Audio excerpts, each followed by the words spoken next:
मानवता ग्रुप जिस तरह से मानवता का काम कर रहे हैं पिछले 20 साल से मैं भी देख रहा हूँ शहर में।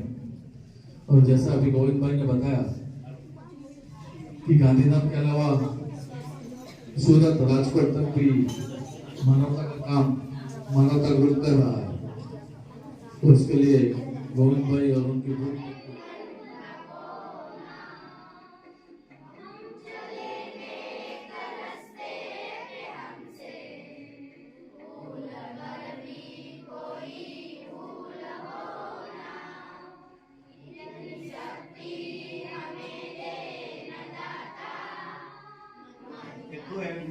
इंटरेस्ट ले छे आ स्वरोजगारी क्षेत्र गोविंदभाई के अમને ખરેખર આનંદ આવે છે કે તમે આટલું દૂર છેક નલિયા સુધી સાહેબ નલિયા ગોધરા નારાયણ સરોવર સુધી માનવતા ગ્રુપ પહોંચી ગયું છે। અમને એમને આનંદ આવે છે કે અમને કંઈક શીખવા મળે છે, કંઈક આગળ વધવા માટે અમને પ્રેરણા મળે છે। બહેનો આ ટ્રેનિંગ તમે લેશો એ વેસ્ટ નહીં જાય કોઈ દિવસ, કેમ કે અમે હું પોતે પણ અમારું પરિવાર ગરીબીમાંથી આગળ આવ્યું છે। અમારી પાસે કાંઈ નહોતું, મારા ફાધર હતા કે નાની એવી કેબિન હતી ગુડ પોલીસની, ગુડ પોલીસ કરતા હવે ગુડ પોલીસનું શું મળે વર્ષો પહેલા।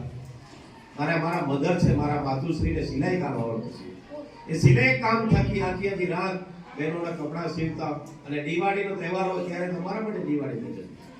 એક બચત કરતા મારા મમ્મી સીવી કપડાં સીવી બચત કરતા અને ઘર ચલાવતા ને અમને આગળ લાવવામાં એમનું મારા મધરનું મોટું યોગદાન છે। આ બધું દોડું છું એટલા માટે સમય ક્યારે કયો પલટો આવી જાય, કોઈને ખબર હતી કે કોરોના આવશે, આવી પરિસ્થિતિ થશે, કોઈને ખબર હતી કે વાવાઝોડું આવશે, કોઈને ખબર હતી ભૂકંપ આવશે। એટલે અચાનક એવું કંઈક આવી જાય, ભગવાન ને ઈશ્વર ન કરે ને કંઈક આપણને તકલીફ પડે ત્યારે આપણે કોઈની સામે હાથ ફેલાવો ન પડે, કોઈની સામે દયાભાવ ન રાખ, દયાનો ચહેરો લઈને ઉભા રહે। ભાઈ બેન મને 200 રૂપિયા આપને, મારે દીકરીને તાવ આવે છે તો હોસ્પિટલ લેવી છે, બેન મને 500 રૂપિયા આપને, મારે ફીસ ભરવી છે, બેન મને 1000 રૂપિયા આપને, મારે કઈ પારિવારિક કામ